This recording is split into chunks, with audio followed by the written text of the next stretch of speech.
Good morning, everyone, and welcome to our issue forum hosted by our local legislators, Senator Joanne Janal, Representative Kathy Kipp, and Representative Andrew Basenecker. Our guest today is Larimer County Clerk and Recorder, Angela Myers, who will discuss how elections work in Colorado and here in Larimer County, of course, and answer any questions that we might have. My name is Beth Jager, and I will be your moderator for the next 60 minutes.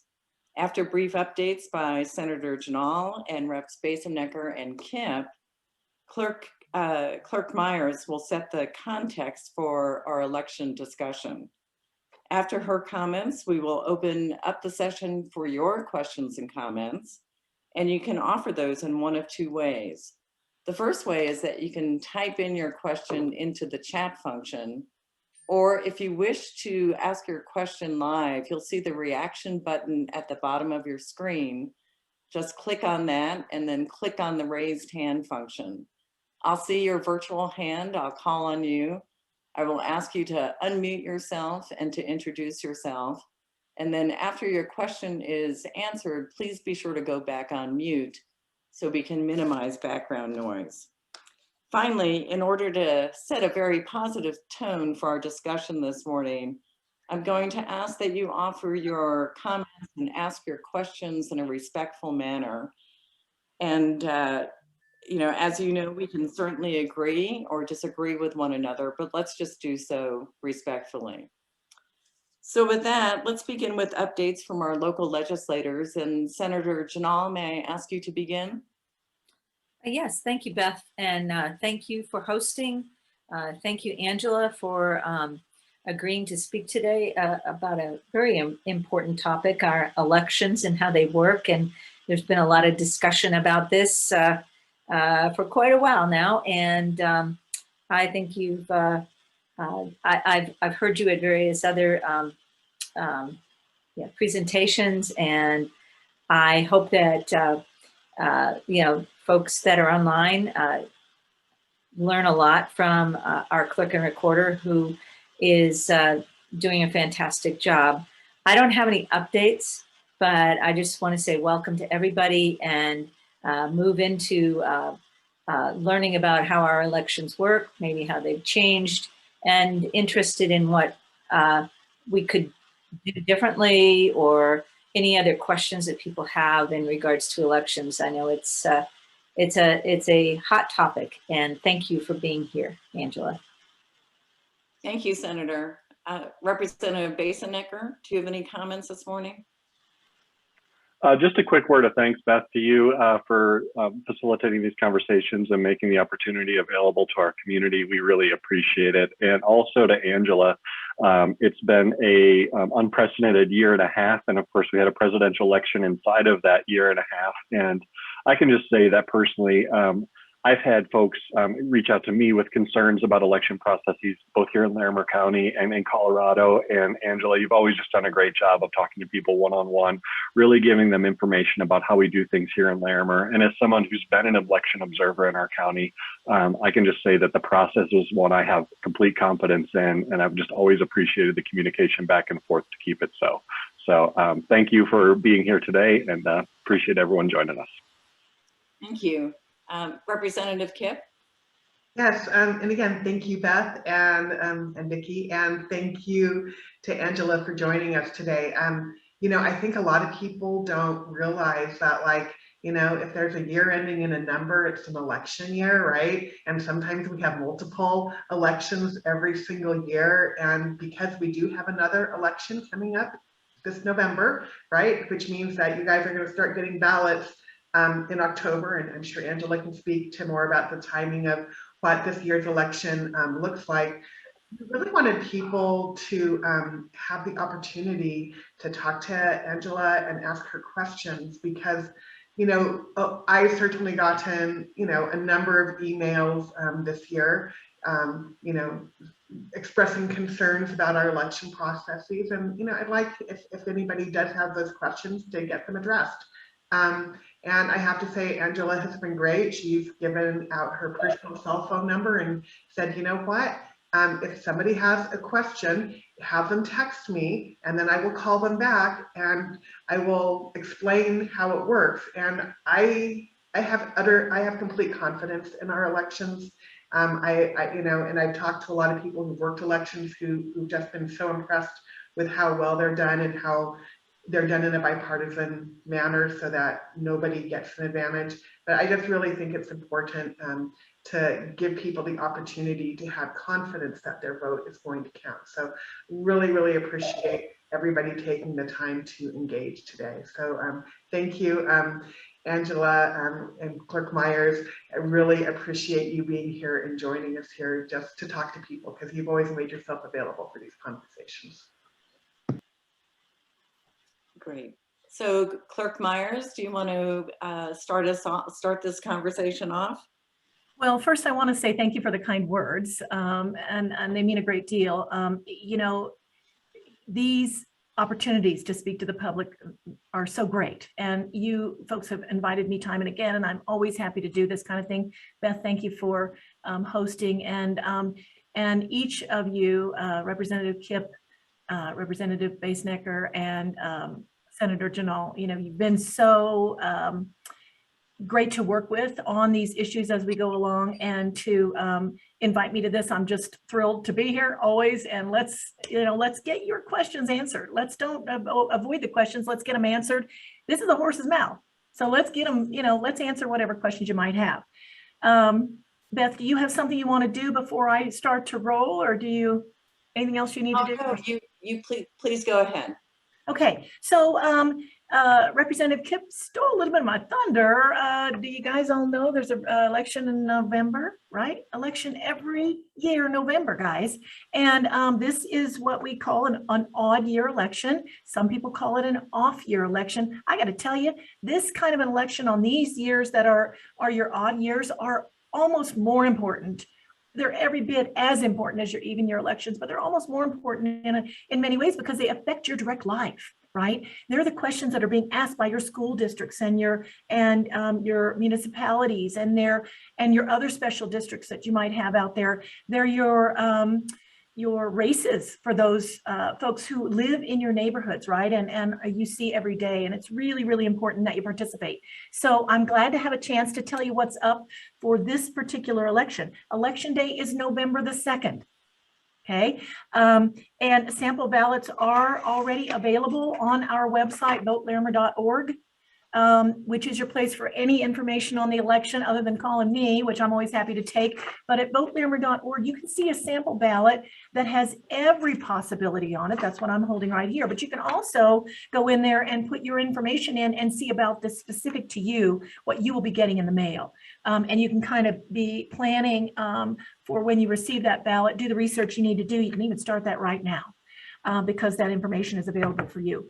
The ballot is going to include 7 entities with races and 7 entities with questions, including 4 Tabor questions, which means they're tax associated questions. I'm not going to run through those unless you guys want me to, but needless to say, we have school districts and we have municipalities, City of Loveland, Wellington is on here. Berthoud Windsor is on here, Berthoud Library is on here. So a lot of things that are going to affect you very locally. The deadline for ballots to go out to our UOCAVA voters, which is our overseas voters, they may be military, they may be just working overseas, that deadline was today. And we are all about that, always taken care of at Larimer with respect to that. And ballots go out to everyone else who is an active registered voter as opposed to an inactive registered voter. Inactive voters do not get a ballot. Active registered voters are the only ones who get a ballot sent to them. Those ballots will go out the week of October the 11th. They're going to hit the general mail facility on the 8th of October. That's the date you're going to hear in the news a lot. But I like to say the week of, because I want to set expectations reasonably for people. Remember, every Colorado county is going to be dropping their ballots on the same day. And so we want to give it time for the wonderful people in our postal service to do their work and get them out to you. So I say the week of, okay? we have 23 ballot drop boxes now in Larimer County, 23. So there's plenty of places for you to drop your ballot. All but 4 of those are drive-through. That's true convenience. You don't have to get out of your car, rain or shine, you can drop it. Middle of the night, you don't have to worry getting out of my car in this neighborhood or any kind of thing like that. You can drop your ballot anytime, day or night, 24 hours a day. It's under camera surveillance. And we'll go into some of those checks and balances that we have on those boxes in a moment. But what that means for you is that added convenience, but also we will not, this is new this year, we will not have drop sites in grocery stores this year. We usually have 5 grocery stores that have drop boxes. We don't need to do that this year. Why? Because we got 23 boxes for you to drop in. It's probably closer to your neighborhood to use one of those 23. And exciting news this year on your instructions. Ooh, don't jumping down yet. You see this little dude here? This is your handy dandy with a sticker on, I voted sticker. You don't need to go to that grocery store to pick that up. And what we found was most people were using those drop sites so they could get their I voted sticker, or they were coming into a voting site to get that sticker. And it's just not necessary, especially during times of COVID, right? We're trying to do a little bit of that remote work and social distancing. So the I voted sticker now is right on your instructions. Just peel it off and put it on proudly once you cast your ballot.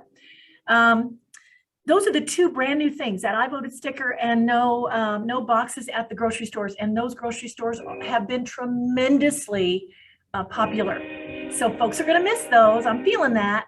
But remember, we got 23 boxes now, where it used to be we had 3 for a time 4, and now there's 23. So no reason you really don't need those drop boxes at the grocery stores anymore. And as your clerk, with my focus also on the efficient and effective use of your taxpayer dollars, we just don't need that particular part of our operations anymore. Okay, if any of you have heard me talk before, you know I want this to be an interactive conversation. I don't want to just watch myself talk here on the Zoom. I want to hear what you have to say. I want to know what your questions are. Bring it on. Ask me any question you got about elections. Remember, I am responsible for Larimer County. I don't manage elections across the nation. I don't manage elections across the state, but I do take 100% full responsibility for elections here in Larimer County, and I'm happy to answer any question you might have. Beth, do we have anything in the queue yet? We do. Yeah. We do, Clerk Myers. And again, I just want to remind people who may have missed the earlier information, you can either type your questions into chat, or you can raise your virtual hand by using the raised hand function in the reaction button, and we'll get this conversation going. Here's the first question, Clerk Myers. Are the drop boxes located at or near the grocery stores? And it's a 2-part question. And how do we ensure that dead people can't vote? Ooh, I love it. I love it. I'm so glad you asked the question. But, I'm not going to go through each of these to try to figure out if they're near the grocery stores or not. I will tell you they are everywhere. The list is very clear on your instructions. The ones you see checked there are the ones that are not drive-throughs. I just made that note for myself, but they are pretty much everywhere. You can also locate them at votelarimer.org. I'm not going to guarantee they're at the grocery stores. Guys, I tried to do that. I wanted them at the grocery stores. Grocery stores don't necessarily want them there. And so it didn't work out for us, but we have them everywhere you might need them. Okay, now let's talk about those dead people voting. How many of you think one dead person voting is too many? I mean, I can't, we can't have this conversation like we would in a room together where everybody would say, yeah, right. I do, and I'm sure you do. However, I want to give you some perspective. Channel 9 News back a few years ago did an expose. And they, what prompted them to do this was a voter in El Paso County who was deceased and was voting. And so they said, we got big problems. We're going to check the whole state. And they did. And my response was, thank you, Channel 9, because, I don't have the time or funding for that kind of research and that kind of effort. They did it in Larimer County as well. And they came to my office. Ooh, they were upset. I had one deceased voter back in 2011 who voted. Folks, I'm here to tell you, it happened in Larimer County. and I don't approve of it. Didn't happen on my watch, but that doesn't matter. We don't want dead people voting, but it was one, okay? And they had checked like 5 years, all the elections, and they came to my office and put me on camera thinking it was gonna be a big brouhaha that we had a deceased voter. And I said, you know what? That's a tremendous success story in my view. That is like the odds of that, the percentage of success in that was 99.99999. I did the math back then. You don't get that kind of efficiency, effectiveness, success with your doctor, with your internet service, with your electricity. So it was proven at that time by Channel 9 that we do have a pretty solid system. You know, there's going to be the onesie twosies from time to time, but there is not a systemic issue they didn't find one in Colorado, to be honest with you, and certainly none in Larimer County with respect to deceased voters. Now, we do a lot of work to make sure that's taken care of. In days gone by, I've been here 18 years, almost 19 now, and I remember the day when we looked at obituaries to get our information, right? Not the most efficient and effective. But now, the Secretary of State's office gets information from CDPHE on deceased voters, on deceased people right away. And so then they send us a list of those folks who are located in Larimer County. They send that list to us at least once a month, if not weekly. And then our folks manage the list to make sure those folks are removed. So we have a very robust process. We do not have an issue in Larimer County with deceased voters voting. Thank you. Senator Ganol? Yeah. Your hand is raised. Did you want to say something? Yes, I think you answered it, because I was going to ask how the process worked on getting deceased information. So it goes to SOS, and then it comes directly to you on weekly or a monthly basis. Exactly. That was my question. Thank you. Exactly so. And we manage our own roles for Larimer County. We get the information from the Secretary of State's office. We then check and double check to make sure we've got matching criteria that person matches before we do anything. But the Secretary's office doesn't do anything to manage that. To change that list. We do the work. They just send us the information. Thank you. Thank you. Bill Becker, would you like to ask your question? Yeah, thank you. Hi, Angela. Good to see Hi, you. Bill. Couple of questions. The few years ago, when the directive came down to increase the number of drop-off locations, I remember you talking about the additional expense of that and what that would mean for your budget. So I'm asking, how did you navigate that, and has it put a dent in other things that the clerk's office might do? And the second question is, if the maps on congressional districts hold true, where you've got Fort Collins in CD2 and Loveland in CD4, how challenging is it to make sure that people on the right side of wherever the street boundary is that a logistical nightmare? I'm curious how you navigate some of that. Those are two really great questions, Bill, and I'm glad you asked. The drop boxes, quite honestly, I was very vocal. We did not need them, folks. I had never had any overfilled boxes. I had never had folks not be able to use the boxes. I never had folks complaining. Now, I had received some requests from Berthoud and from Wellington to get a box located there. I had spoken with those folks a couple of times about the realities of the expense associated with that, the number of voters they had and that kind of thing. And when I did that and had that one-on-one conversation, they understood, oh, I get it, right? But I was planning to put boxes in those two locations because their communities were growing so quickly. So that would have happened anyway, but we did not need 23 boxes. Sure, it adds convenience, but it sure adds an awfully lot more expense too. And we already had convenience at the grocery stores. I'm very grateful to all of our legislators on this call and beyond in Larimer County for supporting my perspective on that bill. However, the bill passed. Okay, now we deal with it, right? And the way that I dealt with that bill is that I added those boxes during a time when I had CARES funding during this COVID window, which really allowed me to throw them in. Larimer County is now a tier 0 county. That meant we had to even up our ballot boxes, our drop boxes even more. And I used CARE funding to do that. I made a grant request. So we did that.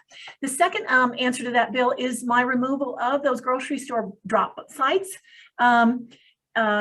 because we don't need them anymore. And so we saved a little bit there. And remember, that savings is not just in the moment, right? Every single one of those boxes has to be checked.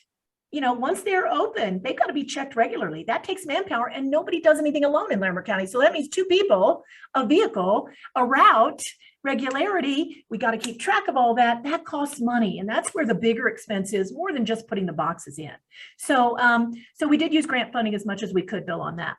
Now, you asked me about the redistricting question as far as the effect on us administratively. You know what? We have one of the best GIS departments in the state, and I would argue in the nation, but you know, that would be a little bloviating, but I do believe so.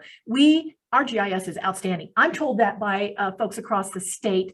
Our folks spoke at our recent Clerks Association conference, which actually was held here in Larimer County. And I heard time and again from clerks across the state, from professionals across the state that, wow, our folks are really the ones who know what's going on and can help everybody else get it done right. So I have complete confidence, Bill, that however it comes down, we will manage it appropriately and make sure that our GIS information is accurate to get if it's one side of the street, not another, we'll get that. We'll make it happen appropriately and accurately. Good. Thank you. You're welcome. Clerk Myers, there's a question here on the chat. How do we audit elections here in Larimer County and in Colorado? It's a great question. We do. First of all, please know we do. Okay. The first thing that we do, we do also do other testing in addition to auditing. So before we ever start an election, we do what is called a logic and accuracy test on our equipment to make sure that it's going to count those ballots accurately. That is done by a bipartisan team. Both parties send representatives to do that. They test every single iteration of a ballot that's possible, and they also fill out ballots themselves so that the stack is, you know, they don't know what the outcome is going to be. Then they hand count as well as put those ballots through those machines to make sure that they match. I got to tell you, those folks arrive thinking it's going to take a breeze. It's going to be half a day. It takes days often for them to get their hand count accurate, because hand counting is just, it's so inaccurate. I mean, we're human. How often do you not give the right money to the bank when you think you have all the money there, and now they say, well, this is short by $2, and you're like, what? I counted that 3 times. It happens. And so that's the first step. We make sure that it matches before we even begin. Okay. And then when we're done with our election, uniquely in Colorado, we have what is called a risk limiting audit. And this was developed by mathematician minds. It was quite a large group. They worked with the Secretary of State's office to develop this risk limiting audit. I can't begin to pretend I have that kind of mentality and can give you all the details of the statistical numbers and why they give us the numbers they give us. But after the election, based on the closest races, they give us 1 state race and 1 local race. And they say, Clerk Myers, you got to pull, I don't know, 150, 190, 300 ballots, depending on that margin, right? They determine what that is. I don't know how they get to that determination. We have to pull, they will say to us, okay, so they tell us about the number so we can staff for that. It's done in bipartisan teams at our counting facility, election judges. And then on the day that we do it, they tell us, okay, Clerk Myers, you have to pull ballot number 6 out of batch C in box 800. You have to pull, and it goes this way for all of them. You got to pull ballot number 10 out of batch A, box number 5. You got to pull ballot. And so we have those judges there. They pull the actual physical ballot. Remember, every ballot in Colorado is a paper ballot. Nobody votes electronically in Colorado. So it's a paper ballot, and we pull that paper ballot. Those judges do. They put a filler in there, right? The key is to pull the right ballot. You pull the wrong ballot, it's going to fail, right? So that's really where the difficult work lies, in that it's very tedious. Those ballots are then assembled, and they go to a tool that another bipartisan team of judges enters what they see on that ballot into this tool. The tool knows, based on what the system said, that how the system counted that ballot, and it makes sure that matches. And if it doesn't match, we fail. It matches, guys. And we are specifically looking at a particular race when we do that. The Secretary's office is, in order to match and pass or fail across the state. I got to tell you, another county fails, we all fail. We all got to do it again. Okay. And so we have had more than one round of doing that because people pull the wrong ballot. Invariably, it's because somebody pulled the wrong ballot. But we have always had success in that. Now, they also tell us, were any of the other races wrong, right? And none of them have been in Larimer County. And so if that is the case, then we have, if there was a recount, we have to handle it differently if there was any discrepancies on the down races on that too. So we'd have a very robust auditing process that is unique. All states don't do that. I think there may be one or two others, but it is cutting edge. We've done it for several years in Colorado, and it gives us that confidence, that margin of error that is very tight, that we know our ballots were counted the way they were voted. Great, thank you. You bet. Jody, you've been very patient. Would you like to ask your question? Sure. Can you hear me? Hi, Jody. Hi. Actually, a good segue is that I'm actually an election judge, and I've worked the envelope receiving machine for several years. I've actually done risk limiting audits, and it's mind boggling the things we go through to make sure there's no fraud. I mean, there's just no way. I mean, I don't even open an envelope and we go through rounds and rounds of signature verification and figuring out when husbands and wives sign their own envelopes. And it's just crazy. I think that whenever someone's doubtful about the system, they just need to come be a watcher. It'll blow your mind. And there's nothing weird happening in Larimer County, that's for sure. So thank you, Angela. Thank you for that, Jody. I thought I recognized you over there, and I didn't see your hand because of that beautiful tapestry you've got in the back. But thank you for being an election judge, and thank you for saying that, because I tell people all the time, and I have for years, not new.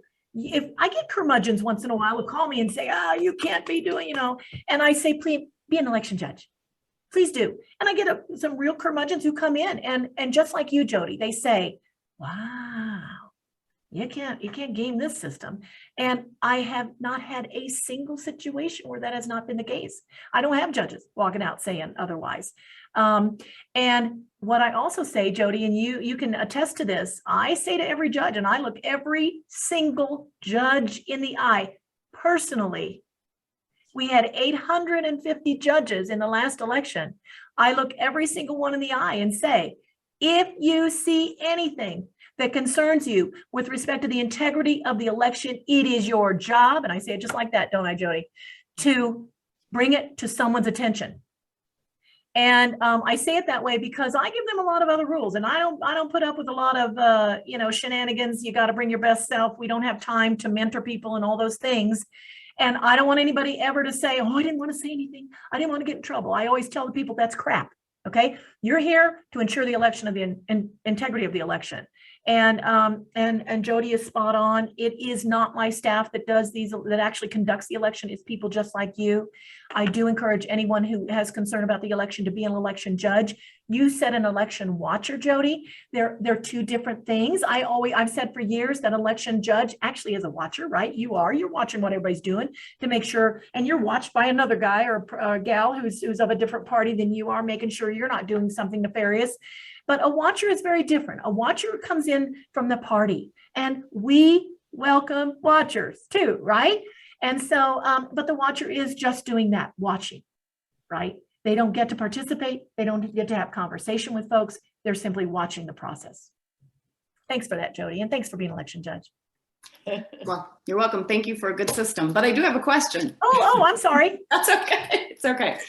So in June of this year, HB 1071 passed, which makes it a requirement that counties have to do an instant runoff or a ranked choice voting election for municipalities who ask 100 days ahead of time to do it.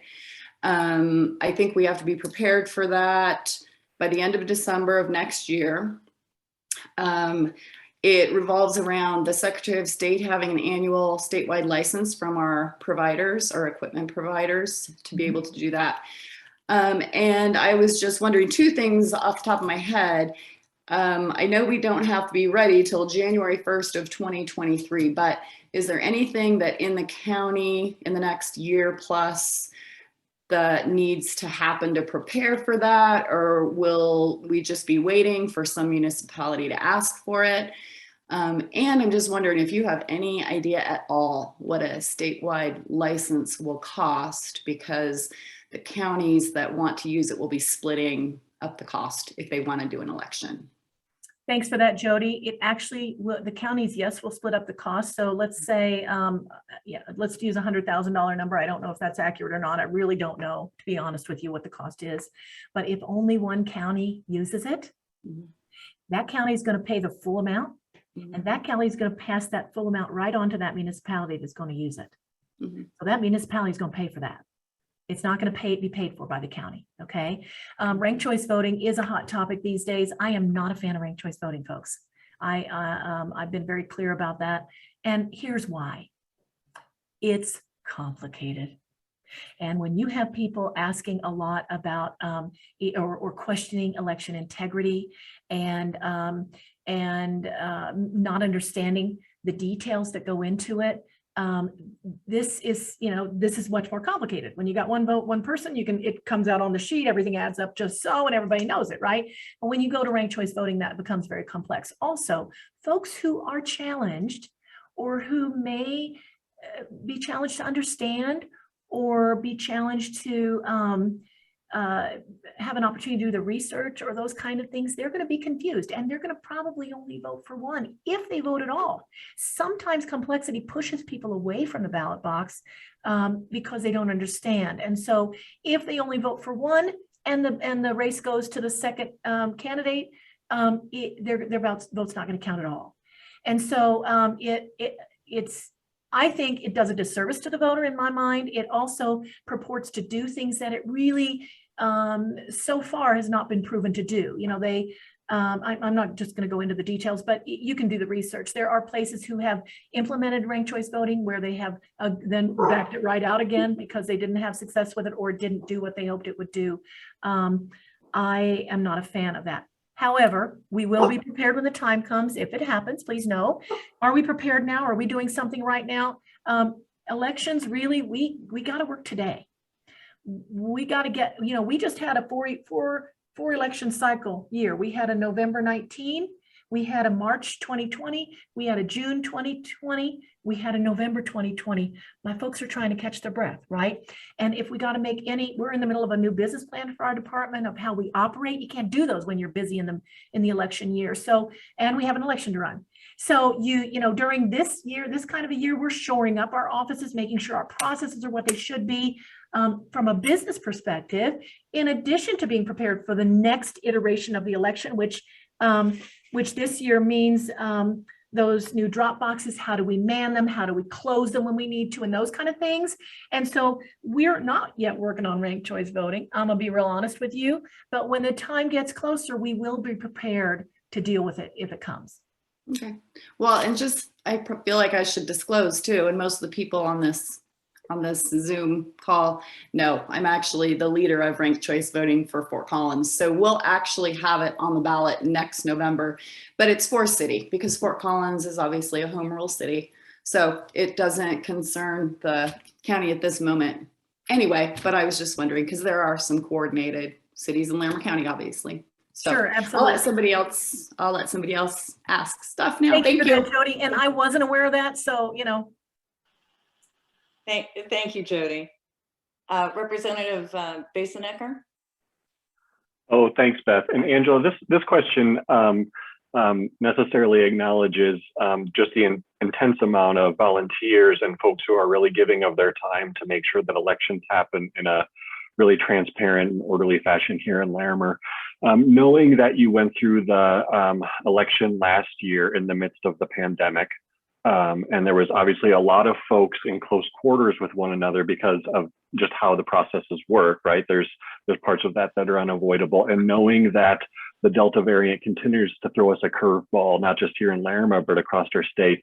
Can you tell me what safety looks like for your volunteers last election cycle and what you're anticipating, if there's an impact on how that will affect your teams or the process here in Larimer coming up very soon? I think it's a great question, Andrew. We have been very blessed in my office. My staff, from vehicle licensing to elections to recording, have never stopped serving the public in person, period. We have never stopped that. We've never taken a break from it. We've not had 2 weeks closed. We've never been closed. We've always served the public. We have had not a single case, thank you very much, of a transmission of the COVID virus, or of COVID, from citizen to staff or from staff to staff, except during that very, very tight window of time, the day before election day and election day in our counting facility, when we had an outbreak. We did have an outbreak at our counting facility. I could explain the details of that, but I don't, it really doesn't matter. We did have several people become sick. We, however, were on the phone in connection with the health department every step of the way. All of our processes had been vetted with them. We did nothing without their blessing and guidance in setting up our facility out there. And we were critical infrastructure at the critical moment. So we did not have the luxury of quarantining, closing our counting facility, and those kinds of things. We had to keep moving, and we're very blessed that everyone ended up okay. We in my office have set up barriers that have remained. They will remain. There are no mandates. There are no mandates for masks. There are no mandates for vaccinations. We have no mandates for that on the part of our judges as well. We will not be mandating that. However, we will be providing our workers with the same kind of barriers that we have here, that have been successful here. And we ask each person to be very thoughtful about their approach and do the best they can to keep themselves safe and be considerate of others around them.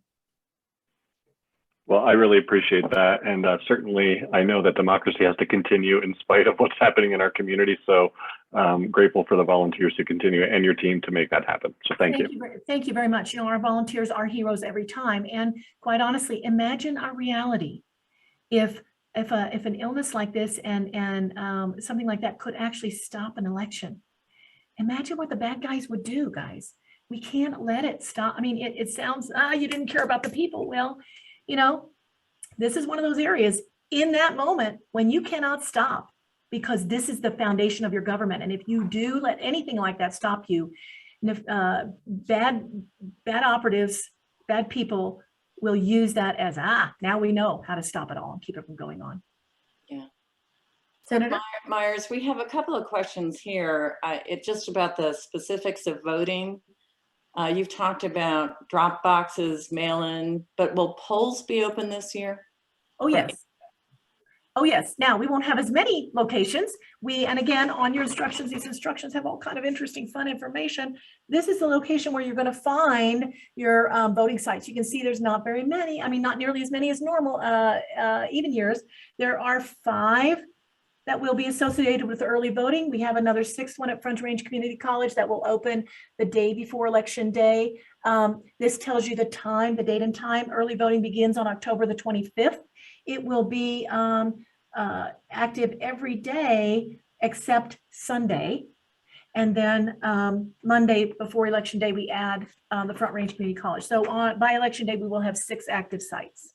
Great. And remember, we're a same-day registration state. So if you're not registered to vote, that's okay. Come into any of those sites, register and vote all at the same time. Thank you. Senator Janal. Thank you. Hypothetically, let's say someone is leaving to go out of town on October 1st and not coming back until around Thanksgiving. How are they able, and they want to vote? How do they do this? This is a great question. I'm so glad you asked me. You know what? What if they're leaving town on Monday? And they won't be back, right? They can come to our office beginning Monday and they can get a ballot and they can vote it while they're in there. We've got ballot boxes set up there and a ballot voting booth set up there and drop box up there. Not these other drop boxes aren't open till the 8th, but this particular one in our office allows for folks who are traveling to come in and get that done. Just come into our office, 200 West Oak, 5th floor, and they can get their voting done. Thank you. We have a question again about voter integrity. Sure. In regard to dead people voting, if I cast my ballot in October, then die before Election Day, does my vote count? And on a similar theme, Clerk Myers, how do we know that people aren't voting in multiple states? Great questions. Okay, absolutely. You vote in early October, the minute you get that ballot. I tell people often, guys, I speak in groups all the time. I say, you know what? Do not wait until Election Day to vote. And I know you're all gonna think I'm either morbid or you're gonna laugh, but you know what? Tomorrow, my mother always said, tomorrow is promised to no one. You want to be sure you get voted in this election. Get that ballot and put it in, because you don't know, none of us is promised tomorrow.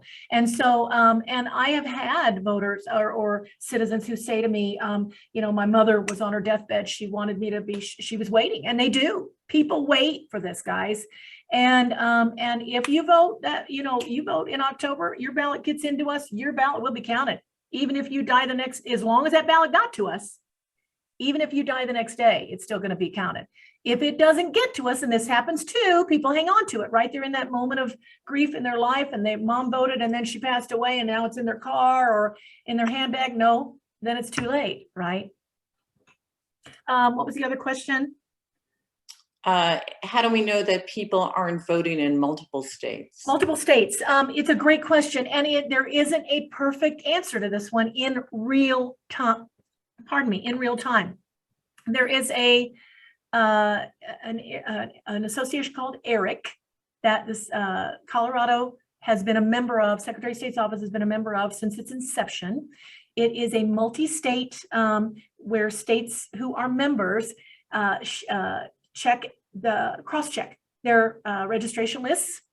And when they find that there is someone who's registered in more than one state, they then pass that information on. They send it to the clerks or whatever. Sometimes they find that, yes, they were registered in multiple states and they actually voted in more than one state. Doesn't happen often. I've had a few, I mean, a handful, not more than a handful in my time here. But it's a post-election check. So it's not going to be, we're opening this election, they're going to know if someone votes in November or and is voting in November in some other state. We won't know that in real time. And the other problem with the ERIC process is every state is not a member yet. So I'm hoping every year they add. Last I knew, I think it was about 29 states. So every year states get added, which is great. So those cross checks happen that way. Thank you. You bet. This is one I've wondered about too. How often are ballots picked up from the ballot boxes once they are available? And how are the ballot boxes kept secure? Great questions. Okay. Ballot boxes are under 24/7 camera surveillance, and they are not unlocked until the ballots are in play, which is when we drop them at the general mail facility, which in this case, in this year will be October the 8th. And then those ballot boxes are checked at least daily by a bipartisan team of judges. Those judges, when they empty that box, and in fact, this process is exactly the same if they're emptying the post office box, because people mail them, right? And they arrive at the drop box in a bipartisan team. Their vehicle that they come in is under GPS surveillance during their route, so we know where they are. And when they get those ballots out of that box, they put them in a plastic bin, and that bin has a chain of custody on it. They begin the chain of custody there. They put their names, the date, the time. They must each sign it, and they then put that on the side of that ballot box and that bin, and they put a metal tab that has a security number on it. They must log that security tag number on there. That metal tag has to be cut later at the counting facility. And then they go to their next box, right? Because they got a route. And when they get done, they go to the counting facility. Someone at the counting facility, it's a bipartisan team of judges who are, we call them batchers. And the first thing they do, check that chain of custody on that box. They have to fill out that form with their date, time, their names, the tag number, make sure that it's intact and was not broken. And they must each sign, and then they break that tab, and that security tab. And then they empty the ballots out, and we go to the rest of the process. It is a very detailed chain of custody process for those ballots, guys. There isn't a way to just insert ballots, and our folks don't have a way to make some deviation on their route or take longer than they should or whatever, because they're under GPS surveillance all the time. So we are, it's a very, very robust process. A question for you to validate. Can absentee ballots be submitted electronically? All ballots, we really don't have an absentee ballot thing in Colorado because everybody gets their ballot in the mail, right? But for our UACAVA voters, for our folks who might have an emergency situation, and for our folks who might be part of the ADA community, we do have electronic processes available to them. It's very specific. It requires affidavits. It requires lots of checks and balances on it. But yes, there are processes, but they're very, very specific. The everyday voter cannot use them. It's for these very specific situations. Okay, thank you. Mm-hmm. But we have a lot of questions for you, Clerk Myers. Good, bring them on. I've heard of parents voting for their kids when the kids are off to college. Does this qualify as voter fraud? What happens to the kid when they want to go and vote and their ballot has been voted? Okay, it is illegal, folks. It is illegal to vote anyone's ballot besides your own. It is illegal. I don't care if your friend told you how to vote it. I don't care if your kid, you knew what they wanted to do. I don't care if it's your husband and he's got a headache, so you're doing it for, it's illegal. Do not do it. And what a bad example to set for your kids, right? This is election fraud. Okay. Now, and we do once in a while have a kid come in and try to vote, and their ballot was already voted, and their ballot, first of all, someone else votes your ballot, your signature is not going to match. So we're going to catch it anyway. Okay. But now the kid calls us. Now we are investigating what happened. That parent is going to get voter fraud on their record. I mean, it's going to go to the DA and it's going to be investigated. We don't take any prisoners on this, guys. It's very, very serious, and don't do it. If you have a child who has moved, gone away to another school, or out of town or whatever, they need to do something with us to get their ballot wherever they are. And if they've already moved away, kids who leave home and grow up and move away, they don't usually change their address because they know mom and dad's still going to get their mail. And I hear all the time, I still get Johnny's ballot. He's moved to North Dakota 6 years ago. Okay, I'm not clairvoyant, right? We don't know if Johnny moved. So you got to let us know that. And all you got to do, write on the exterior of that envelope, return to sender, no longer at this address, put it through the postal service. Mom can't call us, because that could be your ex-husband, your ex-wife changing your ballot, your registration status. We don't do that. It's got to come a very official way to us, or else they can redo their registration. But just let us know that way. And absolutely do not vote Johnny or Susie's ballot. What is the actual penalty for voter fraud? You're testing me now, and I should know that off the top of my head, and I cannot tell you. I really don't know. It goes to the DA, and the DA handles that, and I should know that answer, but I don't off the top of my head. I'm sorry. That's fine. Thank you. Senator Janal wanted us to tell you that she has lost her connection, so unfortunately, she had to drop out of this morning's session, but she has 10 minutes to try to come back on, so hopefully it'll work. Clerk Myers, more questions for you. Yeah. If someone has election concerns, what do you suggest they do? Call me. Call me. Please call me. Please. Call me. If you go to votelarimer.org, my picture's in the upper right-hand corner. You clicked on that, you're gonna have all my contact information. If you forget what I'm telling you now, my direct line number here at my desk, 970-498-7852. If my assistant doesn't answer it or I don't answer it, it rings right here to my cell phone. Okay, so you can get me. Okay, and if I don't answer or get back to you timely, you are not going to offend me to call me back and call me back. Give me a hard time about it, okay? I typically am really good about returning calls, but sometimes things happen and I don't return as timely as I'd like. Please, please call me. This is the horse's mouth where you get the accurate information. Thank you. This is a great time for me to say that I really appreciate getting to meet Angela Myers. I feel like I've known her for years from having seen her picture so often. And it's really great to see your enthusiasm, your passion for your work. And I appreciate how complex what you do is, much more as a result of your visit today. Thank you, Tom. Thank you. And that's what I learn over and over again is people don't understand the complexity. And when they do, they're confident. Thanks, Tom. Thank you, Tom. Another question here. How do I become a new election judge volunteer? Go to votelarimer.org. There's a whole process. I got to tell you, in the 2020 election, we had more than 2,000 people try to sign up to be election judges. We are so grateful and so blessed, but we only needed 850.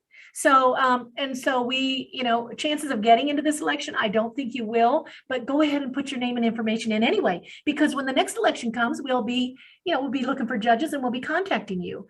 And so please, please do consider it. Go to votelarimer.org. The information is there. Thank you. I think we have time for one more question, and I think this is an important one as we approach November 2nd. Can you talk a bit about the White County book as opposed to the state blue book?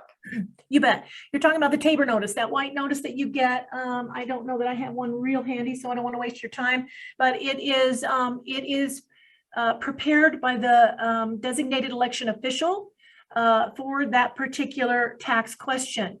I'm going to back up. It's easier to explain the blue book. Blue book comes from the state. I don't have anything to do with that. It's on the state questions. They prepare it at the state level. Okay. The other notices that you get are prepared locally. We do prepare the Tabor notices if it's on our election, but we are required by law to do it as inexpensively as possible. In this particular election, there are some Tabor questions. You know a Tabor question because it's in all caps. And when the question's in all caps, that means it is a tax question, and you will receive a Tabor notice on that. We don't prepare the ones that are on here. Will be prepared by Larimer County. I don't put them together. I actually send it out, and I don't put together the content, is what I should say. But we are the ones who get that content from those designated election officials for those questions, and we put it all together and we send it out to you. This time there will be several small Tabors instead of one notice that goes to everybody that contains all the Tabors, because you don't get to vote on, everybody doesn't get to vote on the Larimer County Harvest Heights Public Improvement District. So only the folks who vote on that are going to get that Tabor notice, and that's the cheapest way to do it. If you want to make comments, remember those Tabor notices have pro-con statements. Those come from the public. You're welcome to comment on those anytime. I think the deadline for doing so has passed. I'm not sure, but you're going to want to contact those designated election officials if you do want to comment. They then compose those and compile them and put them together. We do not vet the accuracy of that information, folks. Period. We can't change the language in those things. Sorry. Sometimes they're really annoying. And sometimes you feel like they shouldn't be put in public, but we have a very little latitude with respect to what we can adjust on those. I'm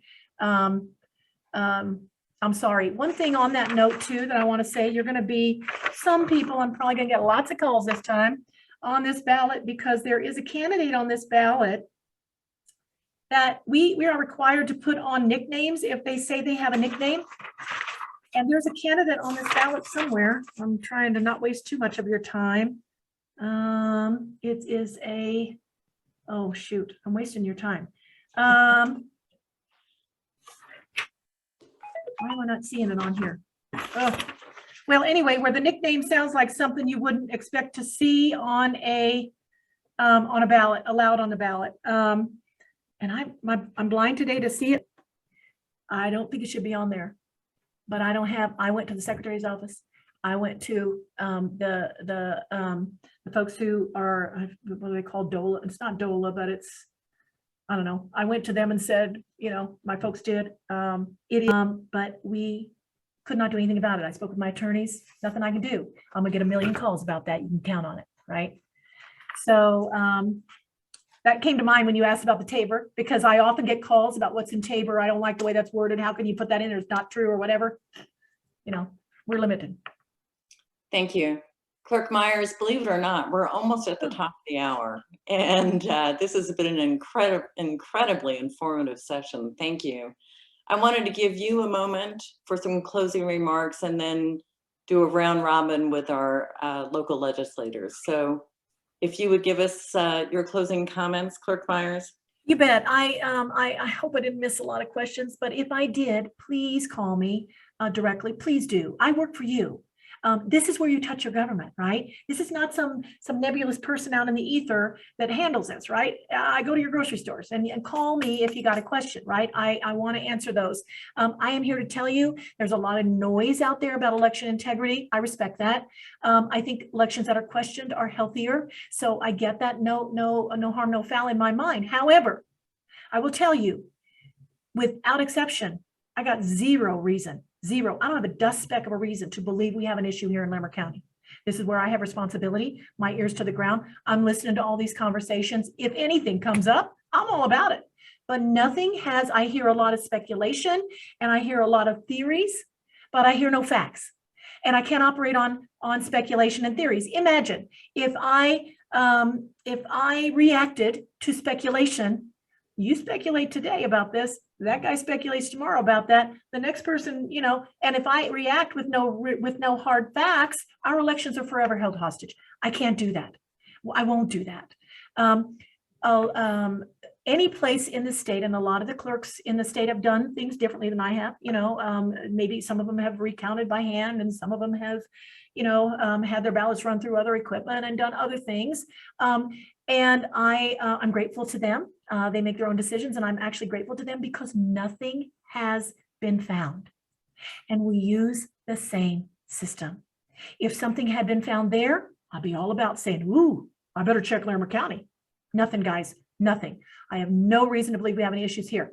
But I'm happy to entertain the conversation. I'm happy to talk to you. If you hear something that makes you think otherwise, call me. We will have a very detailed discussion. I will explain to you why I believe that is so. Thank you. Thank you so much. Thank you. It matters. Thanks. Representative Kipp. Thank you so much, Angela. Really appreciate you coming and sharing your wealth of knowledge and all the details with people. I think one thing I want to mention real quick is when I was on the school board and we did a mill and bond measure, the election official, designated election official for the county or for the school district told me, yes, I am required to take all of the public comment that comes and stick it into that white book. I need to condense it, but I need to put all of it in there. And that can come from anybody and it doesn't have to be vetted. So I think that's a really, really important thing to say. So thank you, Angela. Thank you to Beth and Vicki for coordinating. Really appreciate it. And thank you to Mike, for all of you for coming today. Really appreciate that as well. I want to let you know that we are continuing our local legislator listening sessions. I think we have one next weekend, and then it's basically every 2 weeks through the 1st of November, sometime that beginning of November. So we're just continuing to listen to you since we're not in session right now. But just want to make sure that you are aware of those, and don't forget to vote. And you've learned a ton today, so make sure that you share that with everybody. And now you know, if you do have questions or meet somebody who has questions, hopefully you can direct them to the right place to get those answers. But really, thank you everybody for coming today. Great. Representative Basenecker. Well, I would just echo what Kathy mentioned, and thanks to Beth, you and Vicki for pulling these together and helping us have such a good conversation. And Angela, thank you for making yourself available, answering all these questions. I know that this is an issue in the forefront for a lot of folks, regardless of political affiliation. So we certainly appreciate everything you're doing here in Larimer County to let folks vote with confidence and with every bit of knowledge that their vote will be counted accurately. So we really appreciate that. And the last thing I would just say is this, you got to do it now, right? You're going to get that ballot and you got to actually fill it out and turn it in. And that's something I'd say to everybody, regardless of your political affiliation, regardless of your stance on the issues. Our democracy is better when everyone participates and every voice is heard. And so I would just encourage you to vote every ballot you get, because your participation in elections shapes our community. So thank you, as long as it's yours. Yeah. Thank you. Senator John? Only vote once. Senator John? Thank you, Angela. Just want everybody to know that Angela is very active in contacting myself. I know Rep. Kip, and I know Andrew and Representative Basenecker will also probably be in that mix now when bills come up about local government, about bills that have to deal with the Clerk and Recorder's office. And it's been a privilege to work with her and to get some really good legislation through with her expertise as well. Just one last clarification, Clerk Myers.